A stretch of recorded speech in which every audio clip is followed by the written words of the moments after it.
This year, I've set out to clear as many games from my backlog as possible. If you haven't seen an episode before, I randomly pick out 3 games I've never played before and play them for a minimum of 1 hour. No restrictions on the genre, no minimum rating, let's get into it.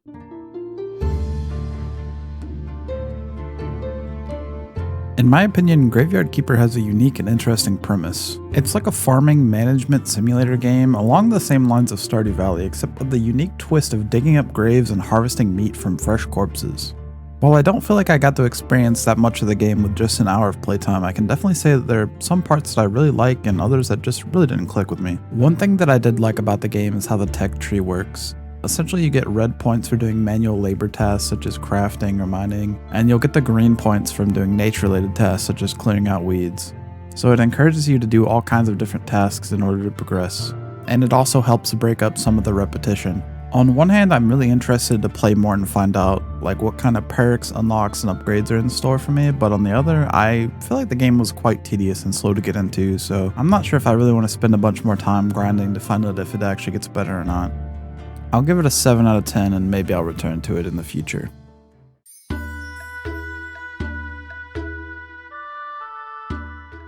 I don't think that I've ever played a game quite like Delver before. Although I think the art style of the game is quite unique, it was overall a very confusing experience. When you first start the game, I just kind of like spawned in without any form of tutorials or direction. And after spending a while stumbling around, I eventually just blew myself up on accident by breaking this pod open. This is where the roguelite loop of the game really begins. But the game still doesn't really explain anything or how to play or where to go, so I just went in stumbling around like I did the first time. This time I also ended up blowing myself up, except the bomb was from a different colored pot, so lucky me I guess.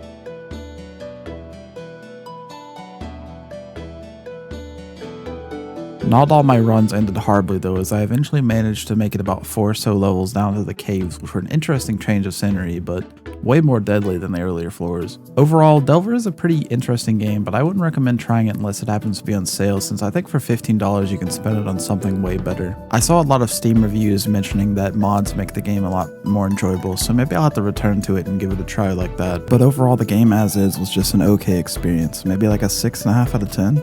It has a memorable art style, but nothing stands out otherwise.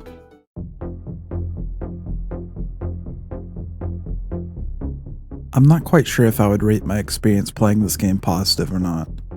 The game has a really well-detailed voxel art style and the environments are quite nice to look at, however my biggest issue with the game is its lack of depth. Pretty much everything that would normally incentivize or drive me to continue playing it, like collecting new skins or getting cool new weapons, is completely pointless because they're given out like they're Halloween candy. And most of them are really lackluster and provide little to no change to the gameplay whatsoever. Like as an example, every skin has the exact same special move, and the best weapon out of all the ones I found was just this shovel because I could spam the regular attack as fast as I could click, meaning that it output way higher DPS than any other weapon I had at my disposal.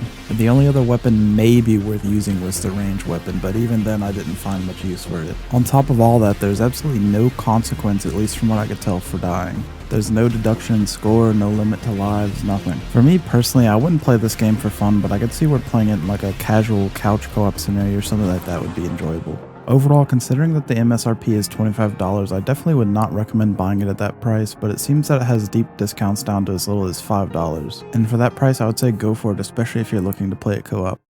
So that's 3 more games I can check off from my backlog. Keep in mind that these are just my initial impressions based on about an hour of gameplay. So if you think I judged a game unfairly or you'd like to see me revisit it, consider leaving me a comment down below. Goodbye.